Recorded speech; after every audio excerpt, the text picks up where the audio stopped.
प्रशांत किशोर जी लगातार विपक्ष के नेता भाजपा के नेताओं पर कई आरोप लगाते आ रहे हैं, क्या कुछ कहना आपका? सबसे पहले आप लोगों का बहुत बहुत धन्यवाद इस प्रेस बाइट में आने के लिए, प्रेस वार्ता में आने के लिए।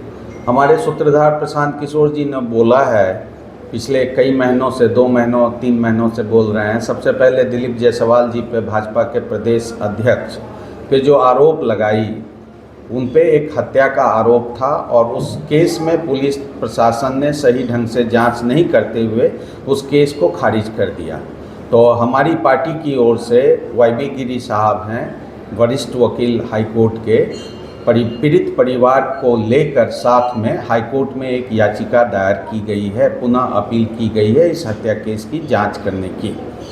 नंबर दूसरी बात कि मंगल पांडे जी जो स्वास्थ्य मंत्री हैं हमारे, वो कोरोना काल में जो है द्वारका में, दिल्ली में एक फ्लैट खरीदने के लिए अपने पिताजी से 25 लाख रुपए कर्ज लिए थे अपनी पत्नी के अकाउंट में, जबकि अब उनकी पत्नी के पंजाब नेशनल अकाउंट में, जिसका लास्ट का नंबर है 141819, ये अभी आपको जारी कर दूंगा, आप ले सकते हैं, लास्ट का नंबर है, उसमें 19 और 20 में 2 करोड़ 12 लाख रुपए की ट्रांजैक्शन हुई, पैसे आए। और इस बात की अगर आपके पास पैसे आए तो आपको घोषित करनी चाहिए, इनकम टैक्स का रूल है, घोषित करनी चाहिए। आपने घोषित क्यों नहीं की? अगर घोषित की है तो ये बतावें कि हम घोषित किए हैं इस पैसे को, इस पैसे पे मैंने टैक्स दिया है। जिस आदमी के अकाउंट में 2 करोड़ 12 लाख रुपए आएगा, वो 25 लाख रुपए अपने पिताजी के मार्फत क्यों लेगा?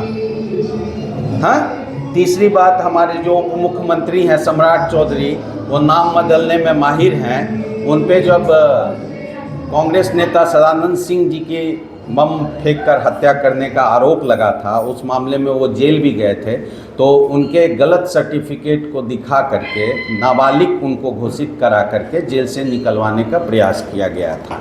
बाद में वो विधान परिषद के सदस्य बने थे, मंत्री भी बने थे, और उसमें भी केस जो है सुप्रीम कोर्ट तक गया था कि उनकी 10वीं की परीक्षा की क्या डिग्री है, कैसे उसकी जांच कराया जाए।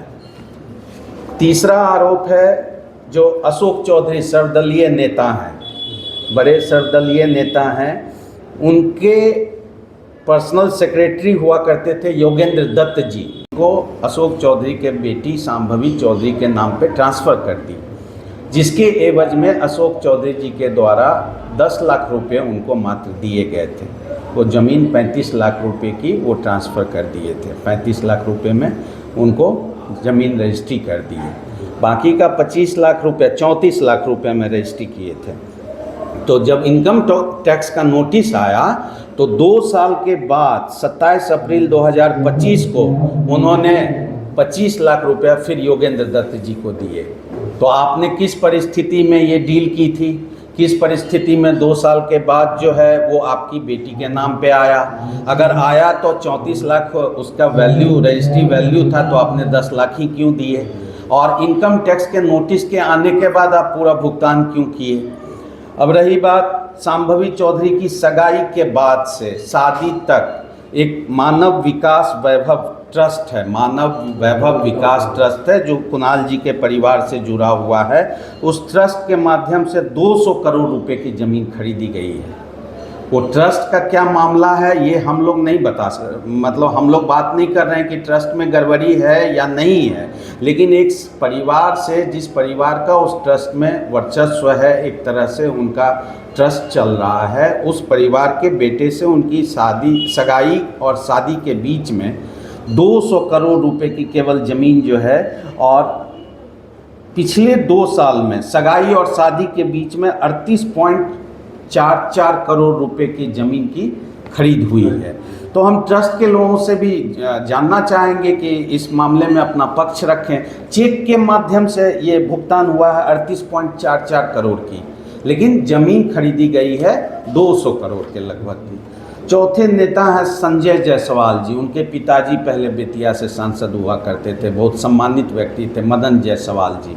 उनको पेट्रोल चोर के नाम से बोल रहे हैं प्रशांत किशोर जी। और ये नगर निगम का जो है सार्वजनिक बयान है, सशक्त संसाधन समिति जो होती है उसने लिखा है कि इसमें जो है पेट्रोल यहाँ से नगर परिषद की जितनी भी गाड़ियाँ जाती हैं उसमें ज़्यादा कम पेट्रोल देके ज़्यादा का बिल बनाया जाता है। इसमें अब यहाँ से नगर परिषद की गाड़ियाँ नहीं जाएंगी।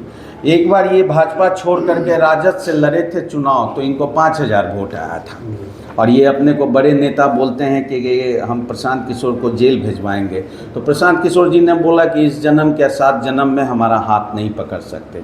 तो इसी प्रेस वार्ता के लिए आप लोगों को बुलाए थे। इसको विधानसभा स्तर तक ले जाना है, गांव-गांव तक ले जाना है, जन-जन तक ले जाना है कि भाजपा का चाल चरित्र चेहरा आपको दिख रहा है। सम्राट चौधरी प्रशांत किशोर को वोट कटवा बता रहे हैं। अरे भाई वोट तो काटेंगे ही ना। जब अभी तक 2 ही गठबंधन था, एनडीए गठबंधन और इंडिया गठबंधन, तो अब तीसरा एक मजबूत विकल्प खड़ा हुआ है, तो वोट तो काटेंगे ही। हमें वोट आएगा कहाँ से? इन्हीं दोनों का कट के आएगा ना। वोट ऐसा काटेंगे कि दोनों को साफ कर देंगे। प्रशांत किशोर जी का क्या विचारधारा, क्या मुद्दा है? नहीं, वो मुद्दा तो आप जान ही रहे हैं कि जनसुराज आएगी, 5 चीज़ें हो जाएंगी। बिहार का बेहतरी का मुद्दा है। अगले 10 सालों में बिहार को देश के 10 अग्रणी राज्यों में शामिल कराना है। शिक्षा की उच्च स्तरीय विश्व स्तरीय व्यवस्था प्रखंड स्तर पे करनी है। महिला सशक्तिकरण की व्यवस्था है। पलायन को रोकने की व्यवस्था है। युवाओं को रोजगार देने की व्यवस्था है। कृषि को आय वाली कृषि बनाने की व्यवस्था है। वृद्धा पेंशन जो है 2000 कम से कम करने की व्यवस्था है। यही व्यवस्था। विधानसभा से आपका क्या स्टैंड रहेगा? नहीं, बिल्दौर विधानसभा से मैं भी एक जनसुराज का संभावित प्रत्याशी हूँ। मेरा नाम डॉक्टर नीतीश कुमार है। अब ये पार्टी जिसे भी उम्मीदवार बनाए, हम लोग सब मिल करके जनसुराज के उम्मीदवार को जिताने का काम करेंगे। यहाँ से क्या लगता है आगामी विधानसभा में जनसुराज को कितना सीट आएगी? अप्रत्याशित परिणाम आएंगे। सीटों के मामले में अभी मैं नहीं बता सकता। वो बार बार बोलते भी हैं, उसी बात को मैं दोहराता हूँ, या तो अर्श पे रहेंगे या फर्श पे रहेंगे।